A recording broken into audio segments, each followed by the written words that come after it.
अभिनेता नवाजुद्दीन सिद्दीकी आज किसी परिचय के मोहताज नहीं है, लेकिन अभिनेता नवाजुद्दीन सिद्दीकी बनने का सफर इतना आसान नहीं है। नेशनल स्कूल ऑफ ड्रामा इस प्रतिष्ठित संस्थान से एक्टिंग की बाकायदा ट्रेनिंग लेने के बाद नवाजुद्दीन सिद्दीकी मुंबई में आए। वहां उनका स्ट्रगल शुरू हो गया। 11 साल तक किसी भी फिल्म में उन्हें काम नहीं मिला और वे निराश होकर गांव लौटना चाहते थे। ऐसे में उनकी मां ने उन्हें खत भेजा जिसमें उन्होंने लिखा था कि बेटा, 11 साल में कचरे के दिन भी बदल जाते हैं और तू तो इंसान है, तेरे भी दिन बदल जाएंगे। लगभग 11 साल के प्रदीर्घ संघर्ष के बाद नवाजुद्दीन सिद्दीकी को फिल्म में काम मिलना शुरू हो गया और आज वो बॉलीवुड में एक नामचीन सितारे के नाम से पहचाने जाते हैं। आप स्ट्रगल कर रहे होते ना, वो एक मौका होता है आपके पास, वो एक चांस होता है आपके पास कि कैसे उसमें आप अपना ऑब्जर्वेशन, एक्सपीरियंस, जब आपको काम मिलेगा वो उसमें लगाएंगे आप। तो मेरी लाइफ बहुत ही, आज जब मैं सोचता हूं कि यार ये तो बहुत ही अच्छा हुआ, तो जो 15, 10, 12 साल मैंने बिना काम के गुजारे, जो लोगों के बीच में रहा था मैं, आज वो काम आ रहा है मेरे। जहां जरा सा कोई कैरेक्टर मिलता है तो आदमी इसलिए कनेक्ट करता है उनसे कि उनको लगता है कि यार ये तो मेरे पड़ोस का ही, आसपास का ही ये बंदा। मैंने देखे इस तरह के लोग। आई थिंक यही हमारी सबसे बड़ी जीत है as an actor. Of course struggle में बहुत सारी चीजें सेक्रीफाइस करनी पड़ती हैं, क्योंकि खुजली आपको हुई है, आप ही को मिटानी पड़ेगी। यू नो,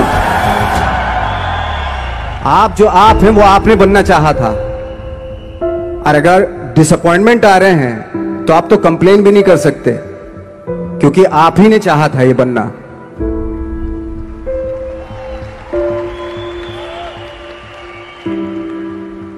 तो बस यही था कि 10-12 साल तक मैंने सोचा था, 10-12 साल जब स्ट्रगल हो गए तो मेरा बहुत ज्यादा वो भी हुआ कि यार छोड़ के चले जाते हैं, कुछ काम मिल नहीं रहा, क्या हो रहा है कुछ पता नहीं, आई डोंट नो मिल पाएगा या नहीं मिल पाएगा। फिर ये होता था कि नहीं, मेरी मदर जो है ना एक लेटर लिखती थी मुझे हमेशा। तब मोबाइल नहीं आए थे, पेजर आए थे, तो पेजर यहाँ पे लगा के चलते थे हम लोग। जब उनको मालूम हो जाता था कि भाई बंदा जो है ना थोड़ा सा फ्रस्ट्रेशन में है, डिप्रेशन में है, क्योंकि काम नहीं मिल रहा, तो मेरी माँ मुझे एक लेटर लिखती थी। उसको लिखती थी कि लिखने के बाद एक लास्ट में लिखती थी कि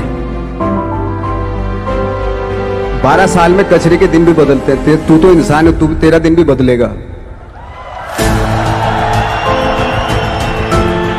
तो उन सब चीजों को देख के कोई एक शेर, कोई कोटेशन, कोई इस तरह की जो मोटिवेट करती है, जो लाइन्स आपको, उनका रहना, उन पे बिलीव करना बहुत जरूरी होता है, क्योंकि वही चीज आपको मोटिवेट करती है आगे बढ़ाने के लिए। और जब खराब वक्त होता है आपको वो लाइन्स, वो पॉइंट्स, वो सारी चीजें आपको संबल देती है, मजबूती देती है, ताकत देती है। और मैं जिस गांव से आया था, डिस्ट्रिक्ट मुजफ्फरनगर के एक छोटा सा गांव था बुढ़ाना, जब हमने शुरुआत की थी वहां पे, जब मैं था वहां पे लाइट भी नहीं थी। 1 घंटे के लिए रात में कभी आ गई, या 1 महीने के बाद हल्का सा मुंह दिखा के चली गई। इस तरह की लाइट इस तरह होती थी। वही लैंप में पढ़ना स्टार्ट किया, लैंप। तो छोटे से गांव से आने के बावजूद फिर दिल्ली मतलब छोटा सा, उससे बड़ा शहर भी हमें ऐसा लगता था पता नहीं क्या है, मतलब डर लगता था। मैं जब मुंबई में आया था तो मैं 15 दिन तो घर से बाहर ही नहीं निकला था, क्योंकि इतनी स्पीड देख रहा था मैं कि इतनी स्पीड में तो हम चल ही नहीं पाएंगे, इस शहर के साथ शायद हम कनेक्ट नहीं कर पाएंगे बिल्कुल भी। तो इस तरह के डर थे। लेकिन ऐसी जगह पे आ गए थे कि अब जाना भी मुश्किल था। तो मतलब वापस नहीं जा सकते थे, वापस इसलिए नहीं जा सकते थे कि बहुत सारे डर थे। वापस अगर चले गए तो थिएटर के जो मेरे दोस्त थे वो बोलते, क्यों भाई वापस आ गए तुम भी, जैसे बहुत सारे लोग वापस आ रहे थे तुम भी वापस आ गए, चलो लग जाओ ठीक है। गांव में इसलिए नहीं जाता था अपने कि जो पहले ही बोलते थे वो लोग कि शक्ल तो देख ले, फिर हार के उनके सामने चला गया तो क्या बोलेंगे वो तो वही बोलेंगे कि हमने तो पहले मना किया था कि मत जाओ, क्या सूरज शक्ल थोड़ा ही थी तुम्हारी स्टार बनने की, एक्टर बनने की। तो ये बहुत सारे डर थे जिसकी वजह से मैं अपने ना तो गांव जाता था, ना जहां से ट्रेनिंग ली थी दिल्ली से, ना वहां जाता था। मैंने जो भी है मरना जीना मुंबई में ही होगा।